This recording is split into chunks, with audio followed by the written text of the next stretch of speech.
우리가 지난주는 추수감사절이라서 초청 강사를 모셔서 은혜로운 다른 설교를 들었기 때문에 강해 설교를 한 주간 건너뛰었습니다. 우리 교회는 지금 계속해서 히브리서를 강의하고 있고 오늘은 그 13번째 되는 시간입니다.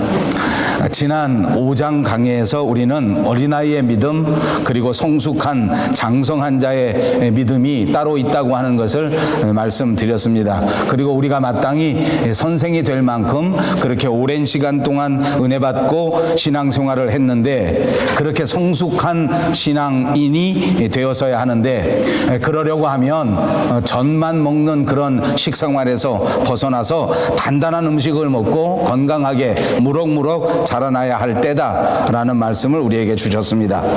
그런데 이제 우리가 생각해 보니까 신앙생활에는 이 말씀처럼 어린아이 같은 신앙의 삶을 사는 사람들이 많이 있습니다. 어린아이들은 우선 집중하지 못합니다. 무슨 일을 끊임없이 계속해서 감당할 수가 없습니다. 잠깐 반짝 관심을 보이다가 그만 시간이 지나가면 잊어버립니다. 저희 손주들도 다 그렇습니다. 할아버지가 장난감을 사주고 아양을 떨고 잘해주니까 오른손을 검채 들고 할아버지 최고 그렇게 합니다. 2분만 지나면 다 잊어버립니다. 집중해서 계속 생각할 수는 없는 일인가 봅니다. 자, 아무튼 어린아이들은 또 거기다가 집중하지 못하기 때문에 당연히 산만합니다. 우리의 신앙생활이 집중하지 못할 뿐더러 정말 어지럽게 산만한 모습을 보인다면 그는 어린아이의 신앙이라 그 말입니다. 모든 일에 금방 실증을 내고 모든 일을 계속해서 참고 인내하지 못한 채 금방 돌아서 버립니다. 또 어린아이의 결정적인 특징은 남의 생각은 전혀 하지 않습니다. 오직 자기만 좋으면 됩니다. 오로지 자기만 만족하면 됩니다. 그래서 옆에 있는 다른 형제들이 옆에 있는 다른 사람들이 아프건 말건 그들이 원하건 말건 그것은 생각할 수가 없습니다. 나만 배부르고 나만 즐거우면 좋은 일이기 때문에 언제나 자기 자신에게 관심을 집중시키려고 하는 것입니다. 언제나 초보입니다. 그리고 이 어린아이들은 당연히 젖을 먹을 수밖에 없습니다. 단단한 음식을 먹으면 탈이 나기 때문에 그렇게 물렁물렁한 쉬운 음식을 먹고 있다는 것입니다. 이렇게 쉬운 젖이나 이런 음식을 먹고 살기 때문에 어쩔 수 없이 계속해서 그 신앙의 삶은 초보에 머무를 수밖에 없습니다. 깊은 말씀을 체험하지 못합니다. 오묘한 신앙의 진리도 경험할 수가 없습니다. 그런가 하면 이렇게 어린아이들만 있는 것은 아닙니다. 장성하고 성숙한 사람들도 있습니다. 이렇게 교회 안에는 하나님의 말씀 안에서 성숙하고 장성한 신앙인들도 있는 줄로 믿습니다. 이런 신앙이야말로 우리 하나님께서 저와 여러분에게 원하시는 신앙의 모습입니다. 단단한 식물을 먹습니다. 단단한 음식을 먹었기 때문에 그 음식이 제공하는 다양한 영양소를 공급받습니다. 그러므로 무럭무럭 성장하고 골고루 성장할 수 있습니다. 그만큼 성숙해집니다. 이렇게 단단한 음식을 먹고 이렇게 무럭무럭 자라나니까 이 세상에 살아갈 때 믿음을 가지고 세상의 모든 일들을 판단할 수 있는 그런 자질을 갖추게 됩니다. 그래서 이렇게 단단한 음식을 먹고 무럭무럭 자라난 장성한 신앙인들은 세상을 살면서 흔들리지 않습니다. 어려운 일이 와도 믿음으로 판단할 줄 알고 외로운 일이 닥쳐도 믿음으로 대처할 줄 알고 또 세상에 살아가면서 복잡한 일을 만난다고 할지라도 말씀 안에서 기도하면서 위대한 신앙의 삶을 이끌어갈 수 있는 능력이 있게 되는 것입니다. 여러분, 신앙이 장성하게 되면 또 결정적인 특징이 있습니다. 그것은 믿음으로 연단을 받는다는 것입니다. 연단은 바로 훈련을 말하는 것입니다. 훈련을 통해서 더욱 견고하게 만들어지는 것입니다. 여러분, 장성한 신앙의 또 다른 결정적인 특징은 균형입니다. 이 세상에 살아가면서 세상적인 일, 하나님의 일을 아름답게 균형을 잡고 살아갑니다. 이 세상을 살아가면서 교회에 봉사하는 일, 그리고 그리고 가정에 충성하는 일, 모든 것들을 귀하게 또 아름답게 균형을 잡아가면서 살아갑니다. 장성한 자의 또 다른 결정적인 특징 하나만 더 강조한다면 그는 아까 어린아이의 결정적인 특징과 정반대입니다. 나만 위해서 살아가는 것이 아닙니다. 자기의 유익만을 구하는 것이 아니라 이제 다른 사람을 돌아볼 줄 아는 성숙함이 있게 된 것입니다. 다른 사람을 이롭게 하기 위한 삶을 살아갑니다. 다른 사람들을 세워주는 삶을 살아갑니다. 더 나아가서 하나님이 세우신 하나님의 교회의 유익을 위하여 삶을 살아가는 특징을 보여줄 수 있다는 것입니다. 여러분, 히브리서를 기록한 기자는 히브리서를 기록해서 히브리 사람들에게 편지를 쓰는 것입니다. 그런데 이 편지를 쓸 때 우리가 지난 주간 강조해서 강의한 것처럼 그 기자가 마음이 아주 답답할 수밖에 없었습니다. 기억하십시오. 5장 11절에 멜기세덱에 관하여는 우리가 할 말이 많으나 너희의 듣는 것이 둔함으로 설명하기 어려우니라. 내가 정말로 할 말이 많이 있는데, 내가 정말로 가르쳐야 될 하나님의 말씀이 많이 있는데, 그러나 너희가 듣는 것이 둔하기 때문에 이것을 설명해 줄 수가 없다. 정말 답답하다. 정말 안타깝다. 또 5장 12절에는 때가 오래되었으므로 너희가 마땅히 선생이 되었을 터인데 너희가 다시 하나님의 말씀의 초보에 대하여 누구에게 가르침을 받아야 할 처지이니 단단한 음식은 못 먹고 젖이나 먹어야 할 처지가 되었도다 라고 말씀합니다. 이 단단한 식물을 먹고 이제는 젖을 떼는 그런 수준이 됐는데 안타깝게도 다시 젖을 먹는 수준으로 뒷걸음쳤다 그 말입니다. 여러분, 제가 살아보니까 이 세상 살아가는 삶의 원리 가운데 하나는 성장했다가 거꾸로 돌아서는 일입니다. 신앙생활도 그런 것 같습니다. 잘 성장하고 잘 성숙해 가다가 어느 순간 그만 그 신앙을 잃어버리고 다시 주저앉아버리고 다시 뒤돌아가 버리는, 다시 어린아이 같은 유치한 신앙의 상태로 빠져버리는 삶이 많이 있더란 말입니다. 이렇게 돌아갔기 때문에 히브리서 기자는 정말 안타깝게 생각합니다. 오늘 본문 1절을 다시 보십시오. 그러므로 우리가 그리스도의 도의 초보를 버리고 죽은 행실을 회개함과 하나님께 대한 신앙과 세례들과 안수와 죽은 자의 부활과 영원한 심판에 관한 교훈의 터를 다시 닦지 말고 완전한 대로 나아갈지니라. 아멘. 교훈의 터를 다시 닦지 말고 완전한 데 나아갈지니라. 우리 한번 다 같이 한음성으로 해보십시다. 교훈의 터를 다시 닦지 말고 완전한 데 나아갈지니라. 오늘 히브리서 저자는 이렇게 말합니다. 그리스도의 도의 초보를 버려야 한다.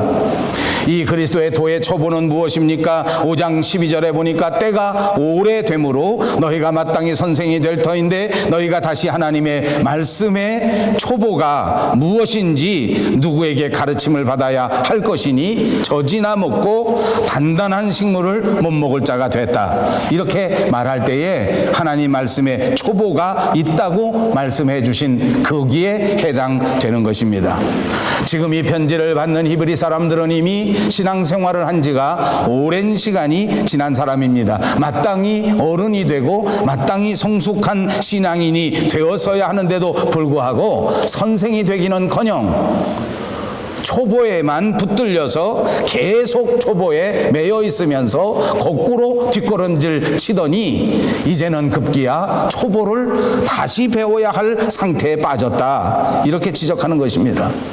여러분, 이 말은 다시 말하면 그들의 신앙의 상태가 아주 미숙한 상태라는 것을 말하는 것 아닙니까? 이 말은 다시 이해한다면 어린아이 같은 유치한 사람이 되었다는 것을 강조해서 표현하는 것입니다. 그러므로 저자는 진심으로 이 1절에 우리에게 말합니다. 도의 초보를 버리고, 다시 말하면 젖은 끊고, 딱딱한 음식, 다시 말하면 멜기세덱의 반차를 따르는 대제사장 예수 그리스도에 관한 깊은 복음의 진리 가운데로 나오라라고 말씀하시는 것입니다. 그래서 본문에 강조합니다. 그리스도의 도의 초보를 버리고 완전한 대로 나아갈지니라. 사랑하는 여러분, 그리스도의 도의 초보에 머물지 마시고 반드시 그리스도의 완전한 대로 나아가시는 저와 여러분 모두가 되시기를 주님의 이름으로 축복합니다.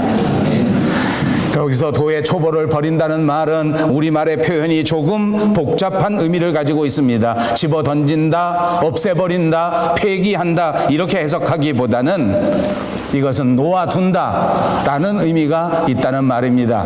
더 다른 말로 한다고 하면 아마 일단 옆에다 제쳐두자 이렇게 표현합니다. 이 말을 이전에 보니까 교훈의 털을 다시 닦지 말라 한 걸 보니까 닦아놓은 것을 다시 닦지 말라는 것이지 이것을 집어던져서 완전히 다시 없애라 그런 말은 아니라고 해석할 수 있단 말입니다. 이미 닦여 있다는 말입니다. 이미 기초가 다 되어 있습니다. 그러니까 기초가 한번 세워지고 되면 그 기초를 다시 헐고 다시 기초를 쌓을 필요는 없다. 기초가 닦여져 있는데 왜 기초를 다시 헐어버리고 또다시 거꾸로 돌아가서 기초를 닦고 있느냐. 지금은 기초를 닦을 때가 아니라 기초를 잘 세웠으면 그 기초 위에 목표하는 바, 소망하는 바, 목표를 향하여 부지런히 앞으로 나아가야 한다. 기초 위에 든든한 집을 지어야 한다는 말씀인 줄로 믿습니다. 집은 짓지 않고 계속해서 기초만 닦고 있는 것은 미련한 일이요. 이제는 그 일은 그만하라. 이제 그 일은 옆에다 따로 떼어놓아라. 이렇게 하는 말입니다. 그렇다면 우리가 옆에다 제쳐두어야 할 도의 초보는 무엇입니까? 오늘 성경 본문에는 그것을 6가지로 말하고 있습니다. 첫째는 죽은 행실을 회개하는 것, 두 번째는 하나님께 대한 신앙, 세 번째는 세례들, 네 번째는 안수, 다섯 번째는 죽은 자의 부활, 그리고 여섯 번째는 영원한 심판입니다. 이 6가지에 대해서는 또 이 히브리서 6장에 대해서는 신약학자들이 정말 치열하게 논쟁하는 그런 장절입니다. 사실 이 대목은 신약 성경 가운데서도 해석하기 아주 어려운 난해 구절 가운데 하나입니다. 이 6가지에 대해서도 성경학자들이 이렇게 저렇게 여러 가지로 해석하기 때문입니다. 오늘은 여러 가지 해석 가운데 제가 한 가지만 여러분들과 함께 나누려고 합니다. 첫 번째, 죽은 행실을 회개한다. 이 말은 다시 말하면 우리가 예수를 믿지 않고 그리스도를 알지 못했을 때 하던 모든 행실을 의미하는 것입니다. 이제 우리가 예수를 믿고 하나님을 구주로 받아들인 그 순간에는 옛날 믿지 않았을 때 살았던 삶의 모든 방법들을 하나님 앞에 회개하여야 한다 그 말입니다.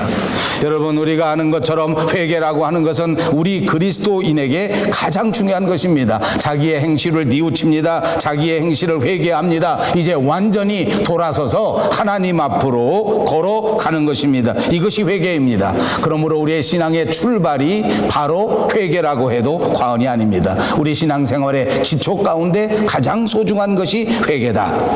초보를 버리고 완전한 대로 가기 위해서 우리는 더더욱 철저하게 죽은 행실을 회개해야 될 줄로 믿습니다. 이제 여러분의 삶은 회개로부터 출발해야 한다고 해도 지나치지 않습니다. 완전히 돌이켜서 완전히 새로운 인생이 되시기를 다시 한번 주님의 이름으로 축복합니다. 이것이 기본 교리입니다. 아주 분명하게 확립해야 할 가장 중요한 기초인 줄로 믿습니다.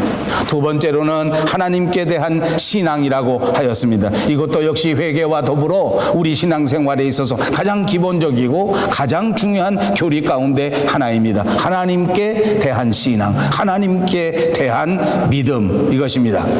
여러분, 우리의 신앙생활이 탁상 위에 머물러 있으면 안 된다 그 말입니다. 말로만 믿노라 하면 안 됩니다. 그냥 저절로 되어지는 것이 아닙니다. 이제 우리의 신앙, 하나님께 대한 신앙의 본질은 우리가 하나님 앞에 은혜를 받았으면 이제부터 정말 열심히 그 믿음의 삶을 사는 것입니다. 제가 인생을 살아보니까 우리 삶 가운데 아주 중요한 것 가운데 하나, 논쟁이 여러 가지가 있습니다. 아주 좋은 소질을 타고나는 사람들이 있는데 이것이 타고나는 것인가 아니면 세상에 나와서 훈련을 받는 것인가. 노래를 잘하는 사람이 있는데 이 노래를 잘하는 것이 타고나는 것인가 아니면 세상에 나와서 훈련을 받아서 되는 것인가. 여러분 어떻게 생각하십니까? 저는 이 답을 말하려고 하는 것이 아닙니다. 제가 살아보니까 저도 궁금합니다. 왜냐하면 저는 노래 잘 부르는 사람을 보면 아주 부럽습니다. 악기를 잘 만지는 사람을 보면 얼마나 부러운지 몰라요. 저는 열심히 노력을 해본다고 했는데도 진도가 안 나갑니다. 소질이 없어서 그렇습니다. 타고나기를 아주 퍽퍽하게 태어나서 재미가 없어요, 사람이. 아버지. 여러분 굉장히 통쾌해 하시는 것 같아요. 아버지. 그래도 어디다 쓸 때는 있습니다. 그런데 제가 살아보면서 느낀 게 있어요. 타고나는 것인지 아닌지는 모르겠지만 타고난 사람이 가만히 있어서 되는 건 아니더라고요. 여러분 노래 잘하는 조용필 아시나요? 젊은이들은 모르겠죠. 저는 조용필 같은 사람들이 노래를 어떻게 저렇게 잘 부를 수 있을까? 근데 보니까 그 사람은 하루 종일 노래만 불러요. 하루 종일 연습합니다. 매일매일 훈련합니다. 저는 그냥 저절로 나오면 그 노래가 되는 건 줄 알았어요. 그랬더니 아니, 무대에 올라서기 전에 정말 목에서 피가 날 때까지 그렇게 열심히 훈련을 한다는 것입니다.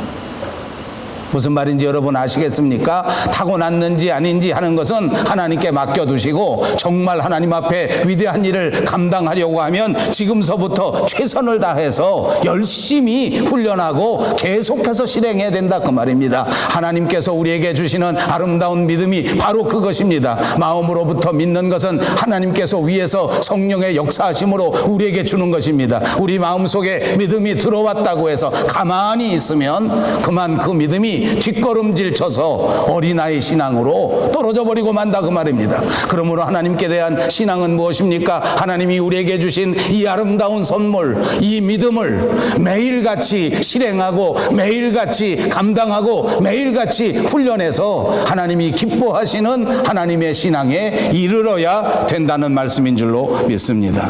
실생활에 적용되는 믿음입니다. 그래서 야고보는 말했습니다. 행함이 없는 믿음은 죽은 믿음이다.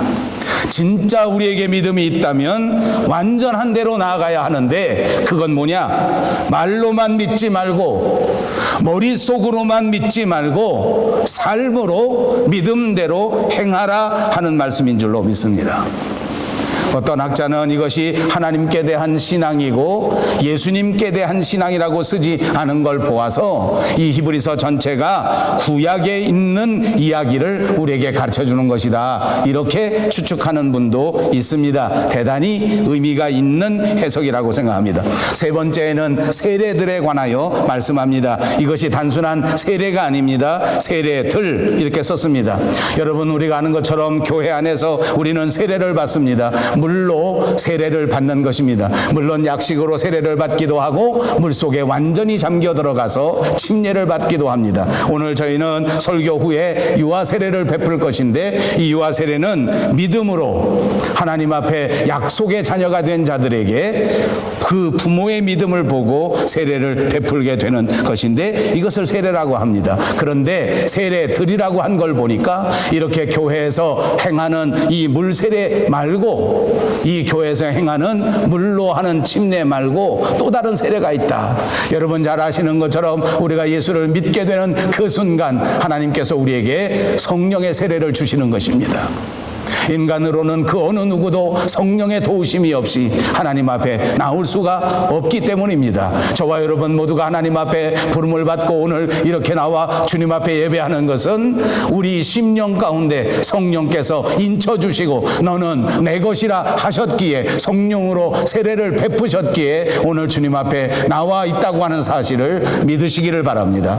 이제 우리를 하나님의 것이라고 인치신 이 성령의 부르심에 응답하고 순종해서 이제 더더욱 충실하게 예수 그리스도의 종된 삶을 살아가시는 저와 여러분들이 되시기를 바랍니다.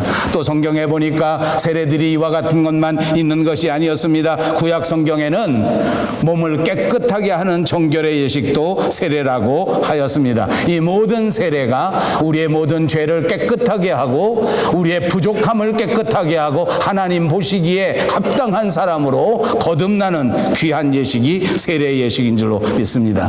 네 번째 안수도 그렇습니다. 구약 성경에서는 이렇게 의식적인 전통으로서 안수를 하게 되었는데 제사장들이 짐승의 머리 위에 안수를 하고 그것을 하나님 앞에 드려서 사람들의 모든 죄를 용서받게 제사 드릴 때에 안수를 하였습니다. 신약 시대에 와서는 하나님의 종들에게 안수를 하기 시작합니다. 직분자로 구별하고 하나님의 사람으로 거룩하게 하여 하나님의 일을 감당하게 할 때에 안수를 주게 되는 의식을 말하는 것입니다. 다섯 번째는, 그리고 또 여섯 번째는 죽은 자의 부활과 영원한 심판입니다. 그리스도의 가장 초보되는 기초 가운데 마지막 부분인데 이것은 오늘의 것이 아니라 앞으로 되어질 일입니다. 여기 깊은 의미가 있습니다. 여러분, 이 히브리서를 받아보는 유대인들, 그리고 오늘 예수를 믿는 저와 여러분, 우리들의 가장 중요한 기초 가운데 하나는 바로 이 종말론입니다. 앞으로 되어질 일입니다. 죽은 자가 부활하는 역사, 영원한 심판을 맞이하게 되는 역사, 예수 그리스도께서 재림하실 그때에 주님을 만나게 되는 이 역사, 이것이 우리 그리스도인에 있어서 가장 중요한 기초다 그 말입니다. 이걸 확실하게 확립해야 합니다. 여러분, 저는 여기서 정말 할 말이 많습니다. 제가 목회를 하면서 보니까 이 세상의 모든 사람들이 이 미래에 대하여 관심을 갖지 않습니다. 심지어는 교회 다니는 사람들도 오로지 현세에만 집중합니다. 지금 현실 내 삶의 모습에만 생각이 집중되어 있지, 예수님 만나는 내일, 예수님과 함께 영원한 심판의 자리에 서야 할 그 순간, 이건 아무 관심이 없어요. 아무 생각이 없어요. 이렇게 되면 기초가 부실해지는 것 아니겠습니까? 이렇게 되면 그 기초 위에 어떤 집을 지을 수 있냐 말입니다. 오로지 현실만 생각하고 오로지 지금만 생각하는데 어떻게 신앙의 집을 아름답게 지을 수 있겠습니까? 사랑하는 여러분, 기독교의 가장 근본적인 진리, 다시 오실 주님을 바라보는 것입니다. 오늘 여러분들에게 강력하게 말씀드립니다. 오늘 눈을 들어 다시 한번 하늘을 바라보십시오. 우리를 기다리시고 우리를 다시 만나 주실 그분 예수 그리스도를 생각하시고 그분 만나는 그날을 준비하는 지혜로운 성도들이 꼭 되시기를 바랍니다. 이것은 우리가 감당하기 어려운 진리입니다. 그럼에도 불구하고 이 모든 것들이 기초적인 진리라. 그리고 여기에만 머물러 있으면 안 되고 그 위에 이제부터 진짜 믿음의 집을 지어야 한다. 이것이 오늘 본문의 확실한 주제인 것입니다. 이 모든 기본적인 진리를 다 실행하면서 거기에 하나님이 원하시는 하나님의 나라를 세워가야 한다. 더 완전한 대로 나아가야 한다. 오늘 히브리서 기자가 우리에게 말씀한 것입니다. 이 나아갈진이라 하는 단어도 잘 살펴보아야 합니다. 원어를 연구하는 학자들이 이 말을 우리에게 설명해 줄 때 이 말이 수동태라고 말합니다. 다시 말하면 나아갈진이라 내가 나아가는 것이 아니라 나아가지십시다, 이런 말입니다. 누군가에게서 나아가진다는 것입니다. 여러분, 이 말은 쉽게 이해할 수 있습니다. 누군가에 의한 것이 정확하게 여기 표현되어 있지는 않지만 그분이 성령님이요 그분이 하나님이라고 하는 것을 우리는 알 수 있기 때문입니다. 우리가 완전한 대로 나아가야 하는데 그것도 하나님의 도우심으로 나아가게 된다는 것입니다. 이제부터 우리는 성령님을 힘입어서 우리의 목표를 향하여 완전한 대로 나아갈 수 있게 될 줄로 믿습니다. 분명히 믿으십시오. 그리고 분명히 성령의 도우심으로 완전한 대로 나아가십시오. 그래서 3절에도 우리에게 이렇게 말씀하지 않습니까? 하나님께서 허락하시면 우리가 이것을 하리라. 이 말도 그렇습니다. 하나님이 허락하실지 안 하실지 그것이 궁금하다, 그 말이 아닐 것입니다. 하나님께서는 허락하실 것입니다. 하나님께서 도와주신다면 우리는 믿음의 집을 질 수 있다는 말입니다. 끝까지 성령님을 의지해야 된다는 말입니다. 끝까지 하나님을 바라보아야 된다는 말씀입니다. 하나님께서 우리 밴쿠버 영성교회 모든 성도들에게, 오늘 예배하는 사랑하는 모든 성도들에게 꼭 이런 은혜를 주셔서 성령이 새롭게 하시고 성령이 변화되게 하셔서 반드시 그 신령한 곳, 그 완전한 곳에 나아가게 되시는 여러분들 되시기를 다시 한번 주님의 이름으로 축복합니다. 완전한 대로 나가려면 어떻게 하는 것입니까? 완전함이라고 하는 것은 perfection이라는 말입니다. 다른 말로 하면 성숙, 메이추리티라고도 말할 수 있습니다. 우리에게 원하시는 것은 우리가 성자가 되라 하는 것이 아닐 것입니다. 우리가 날마다 점과 흠이 없는 성자가 되는 것이 아니라 하나님 안에서 매일매일 성장해 가라고 하는 말씀인 줄로 믿습니다. 하나님 안에서 매일매일 깊이 있는 성숙한 그리스도인이 되어 가라는 말씀인 줄로 믿습니다. 그러므로 우리는 반드시 명심해야 합니다. 다시 어린아이같이 되지 않도록, 다시 유치한 신앙이 되지 않도록 날마다 성장하고 성숙하고 앞으로 나아가는 그런 사람들이 되어야 합니다. 여러분, 이 말씀에 결론적으로 저는 몇 가지를 말씀드리려고 합니다. 어떻게 하면 다시 어린아이가 되지 않고 성숙해 갈 수 있겠나? 저는 몇 가지만 강조합니다. 첫째, 우리 입으로 한번 다 같이 해봅시다. 결심해야 됩니다. 물론 결심한다고 해서 내가 구원을 받는 것은 아닙니다. 물론 결심한다고 해서 하나님의 은혜를 받을 수 있는 것은 아닙니다. 그러나 우리 신앙생활의 가장 중요한 것은 이제부터 내가 반드시 하나님의 뜻대로 살리라. 이제부터는 정말 하나님의 말씀대로 살리라. 이제부터는 정말 날마다 하나님과 동행하리라 라고 굳게 결심해야 될 줄로 믿습니다. 여러분, 우리 신앙생활은 절대로 그냥 되는 것이 아닙니다. 아까도 말씀드린 것처럼 세상의 모든 달란트도 그냥 되는 것이 아닙니다. 어금니를 꽉 깨물고 허리띠를 질끈 동여매고 그렇게 열심히 노력하지 않고는, 그러고는 성숙이라는 것은 있을 수가 없습니다. 우리는 하나님 앞에 부르심을 받았습니다. 하나님의 자랑스러운 군사입니다. 저절로 될 수 없습니다. 날마다 피를 깎는 훈련을 해야 합니다. 어떻게 악한 마귀 사탄을 이길 수 있을 것인지, 어떻게 어둠의 세력을 극복해 갈 것인지, 정말 피를 깎는 훈련이 우리에게 필요합니다. 잠시만 긴장을 늦추면 예수님과 동행할 수 없습니다. 예수님과 동행하지 못하면 그만 다시 어린아이가 되는 것입니다. 두 번째로는 말씀을 붙들어야 합니다. 이것도 같이 해보십시다. 말씀을 붙들어야 합니다.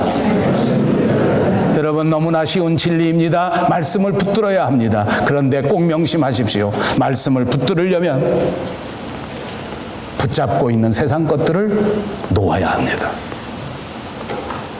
우리 손이 두 개가 있는데 이 두 가지 손으로 무엇을 붙잡고 있는지 한번 생각해 보시라는 것입니다.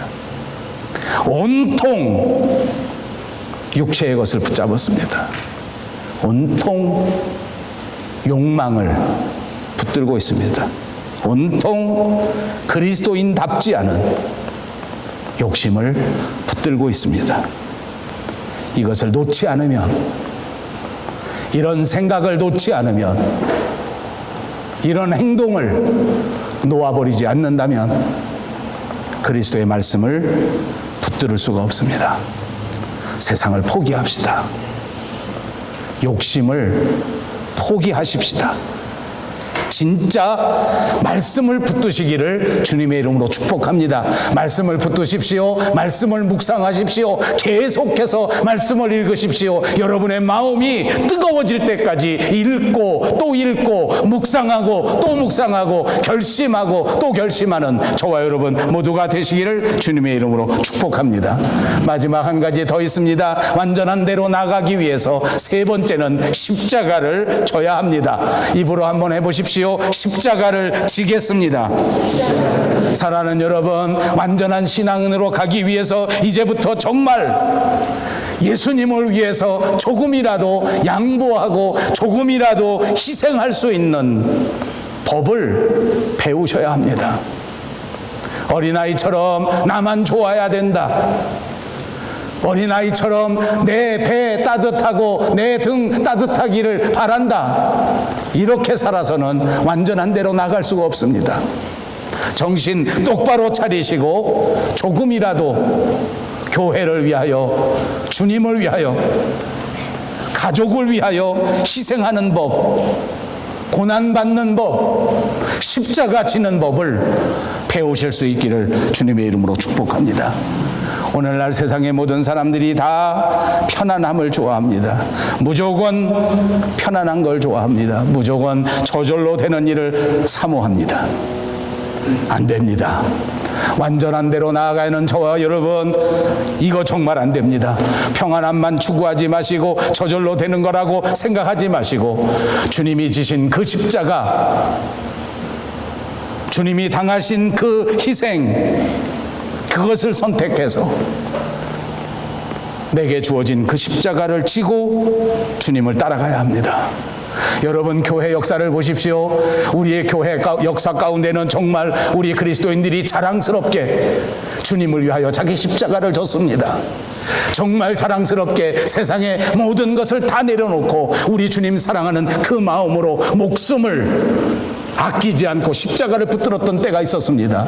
그때 우리 교회가 어떻게 됐는지 아십니까?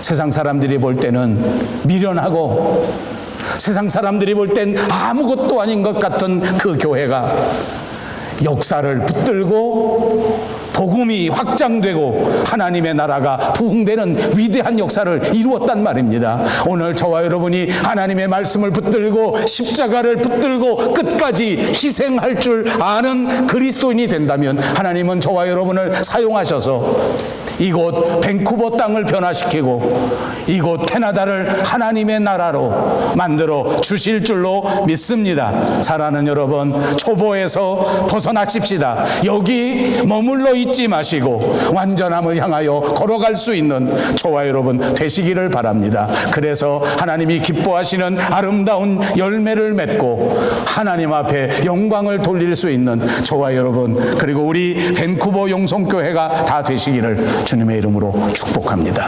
기도하겠습니다.